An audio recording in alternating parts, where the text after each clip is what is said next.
Hello everyone, welcome back to my channel. In this video, we are going to understand one of the most important concepts in Java OOPS, which is polymorphism. And this topic is very important for interviews, exams, and real-time Java programming also. By the end of this video, you will clearly understand what polymorphism is, why we use it, and the difference between method overloading and method overriding.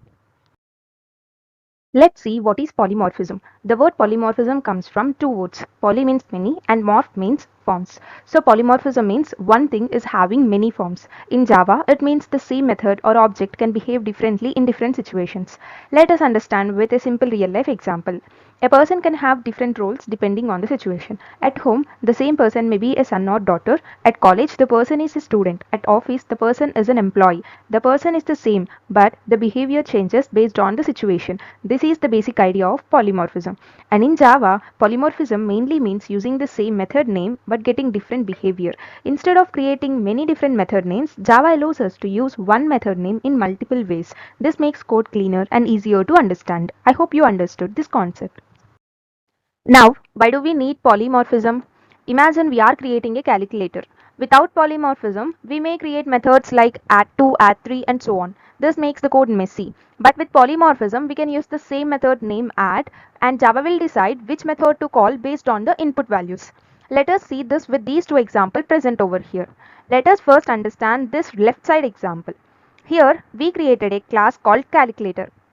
A class is like a blueprint. Since we are creating a calculator program here, we named the class as calculator. And inside this class, we created one method. This method is used to add two numbers. Here, int means this method will return an integer value. Add two numbers is the method name. And inside the brackets, we have int a, int b.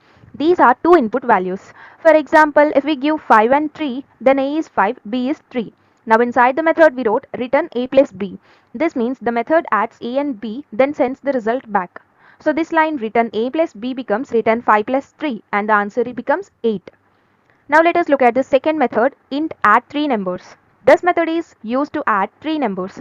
Here also int means this method will return an integer value. Add 3 numbers is the method name and inside the brackets we have 3 input values. Here also if we give 5, 3 and 2 then a is 5, b is 3 and c is 2. And inside this method we wrote return a plus b plus c. This means the method adds all the 3 numbers and returns the result. So this line return a plus b plus c becomes return 5 plus 3 plus 2 and the answer becomes 10. So in this code, we have two methods. One method adds two numbers and another method adds three numbers. Both methods are doing almost the same work. They are both adding numbers. But the problem here is we are using different method names for very similar actions. For two numbers, we use add two numbers. For three numbers, we are using add three numbers. Now imagine if we want to add 4 numbers, 5 numbers or more numbers, then we may start creating methods like add 4 numbers, add 5 numbers, add 6 numbers and so on. This will work, but it does not look clean. Next, the code becomes harder to read and harder to manage. So the main problem here is we are doing the same type of work addition, but we are creating different method names for it. This is where polymorphism helps us.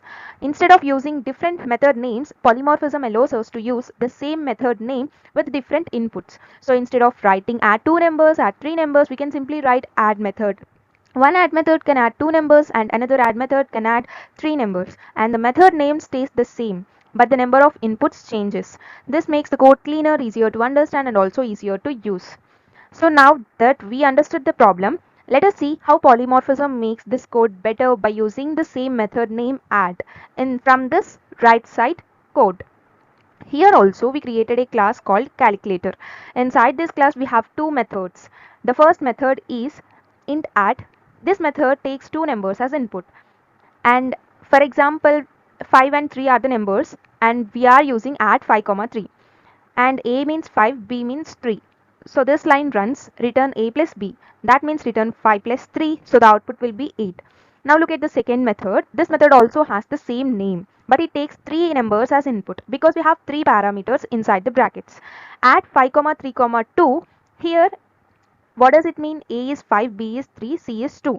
So this line runs return A plus B plus C and return 5 plus 3 plus 2. So the output is 10. Now here, which is the important point, both methods have the same name but their parameters are different. One method has two parameters. Another method has 3 parameters. So the Java understands which method to call based on how many values we pass. If we pass 2 values, Java calls add method with 2 parameters inside it. And if we pass 3 values, Java calls add method with 3 parameters inside it. This is called method overloading. Method overloading means creating multiple methods with the same name but with different parameters. And method overloading is an example of compile time polymorphism. Why we call it as compile time is because Java decides which method to call while compiling the code based on the number of arguments we pass. So instead of writing different method names like add 2 numbers, add 3 numbers, we use one common method name add. This makes the code clean, simple and easy to understand. Now types of polymorphisms. In Java, polymorphism is mainly divided into two types. The first one is compile time polymorphism, which is also called static polymorphism. The second one is runtime polymorphism, also called dynamic polymorphism. Let's understand one by one easily with easy examples. Compile time polymorphism is achieved and happens through method overloading. Here, the compiler decides which method should be called before the program runs. That is why we call it as compile time polymorphism. And also coming to method overloading means having the same method name but different parameters. The parameters can be different in three ways: number of parameters, types of parameters, or order of parameters. Here, coming to this example about method overloading, I have already told you in previous example. Let us quickly understand here also. Here both methods have the same name add, but the first method takes 2 parameters and the second method takes 3 parameters. So when we call add of 5, 3, Java calls the first method. When we call add of 5, 3, 2, Java calls the second method. Let's understand how compiler decides which method to call. The compiler first checks the number of arguments passed.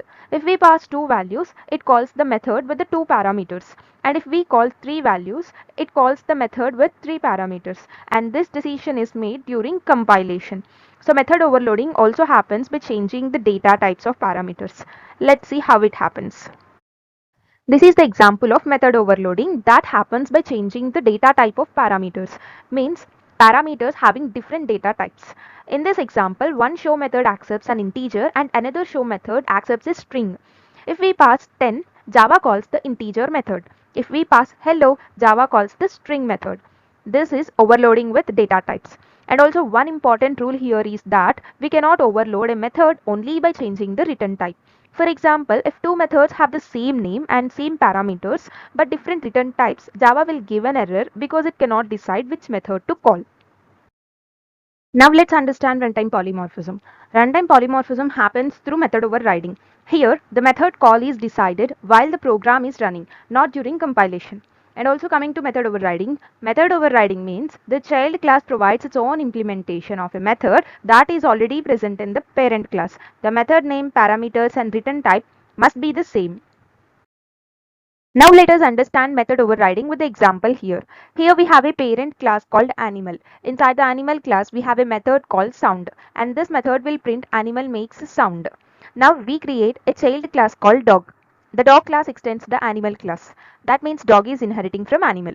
But inside the dog class we again write the same method, void sound. This time the method prints dog barks. So what is happening here? The parent class already has a sound method, but the child class is giving its own version of the same method.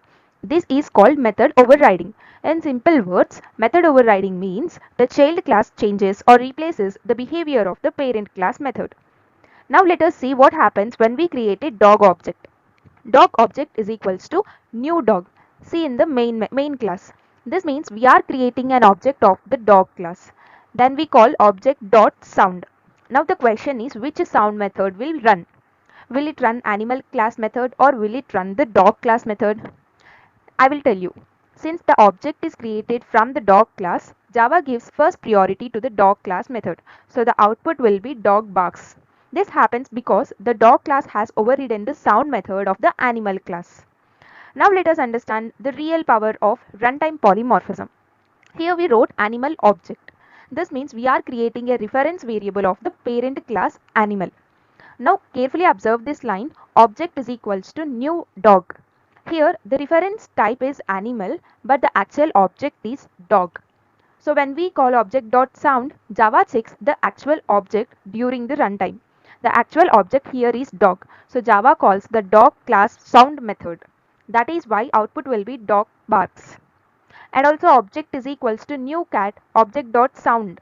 This time the same animal reference is pointing to a cat object. So Java checks the actual object again. Now the object is cat. So Java calls the cat class sound method. And the output will be cat meows. This is runtime polymorphism. Same reference variable, same method call, but different outputs depends on the actual object. I hope you understand. So guys, I hope you understand what is polymorphism and what are the types of polymorphism in Java clearly. Thanks for watching, and if you like this video and if you got a valuable content from my side, please do subscribe for this channel. Thank you.